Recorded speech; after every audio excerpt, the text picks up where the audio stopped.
नमस्कार, मैं हूं आपके साथ सुरभि शिरपुरकर। स्वागत है आपका महाराष्ट्र वीकली में। नजर डालते हैं महाराष्ट्र की उन बड़ी खबरों पर जो इस हफ्ते सुर्खियों में रही। मुख्यमंत्री देवेंद्र फडणवीस ने मुंबई में AI for Agri 2026 वैश्विक सम्मेलन का उद्घाटन किया। इस दौरान उप मुख्यमंत्री सुनेत्रा पवार भी कार्यक्रम में मौजूद रहीं। इस मौके पर मुख्यमंत्री ने किसानों के लिए विकसित महाविस्तार AI प्लेटफॉर्म की जानकारी दी, जिसके माध्यम से 30 लाख किसानों को व्यक्तिगत सलाह और मौसम पूर्वानुमान उपलब्ध कराया जा रहा है। The India AI mission is about using technology to deliver inclusion, transparency and scale. Today, we carry that momentum into agriculture, the sector that touches every home and every life. Mumbai में PD Hinduja hospital and medical research centre द्वारा आयोजित saving lives building अ healthier Bharat अभियान का शुभारंभ राष्ट्रपति द्रौपदी मुर्मू के हाथों हुआ।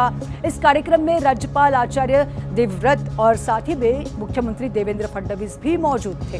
इस मौके पर मुख्यमंत्री फडणवीस ने कहा कि PD Hinduja hospital and medical research centre गरीब और जरूरतमंद लोगों को मुफ्त इलाज देकर बड़ी जिम्मेदारी निभा रहा है।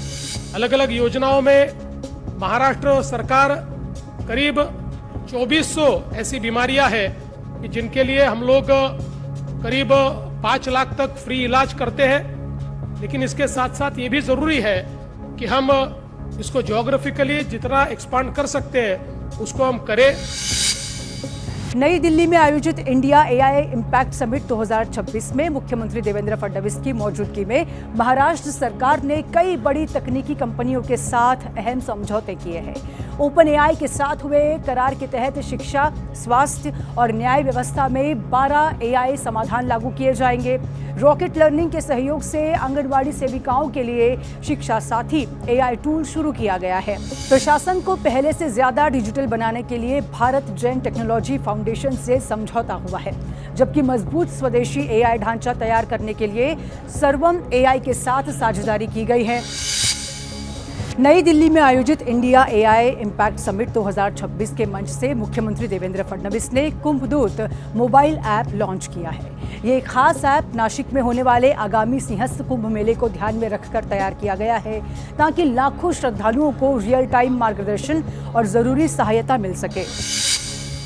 दिव्यांग नागरिकों को सरकारी योजनाओं का लाभ सरल और पारदर्शी तरीके से उपलब्ध कराने के लिए राज्य सरकार के दिव्यांग कल्याण विभाग द्वारा विकसित दिव्यांग सहायक पोर्टल और मोबाइल ऐप का शुभारंभ मुख्यमंत्री देवेंद्र फडणवीस ने किया। इस मौके पर उप मुख्यमंत्री एकनाथ शिंदे, उप मुख्यमंत्री सुनेत्रा पवार और दिव्यांग कल्याण मंत्री अतुल सावे भी मौजूद रहे। AI आधारित इस पोर्टल में वॉइस नोट से शिकायत दर्ज करने और सिंगल विंडो के जरिए विभिन्न योजनाओं के लिए एक ही जगह आवेदन करने की सुविधा है। मुख्यमंत्री ने विश्वास जताया है कि तकनीक से दिव्यांगों के जीवन में सुविधा बढ़ेगी।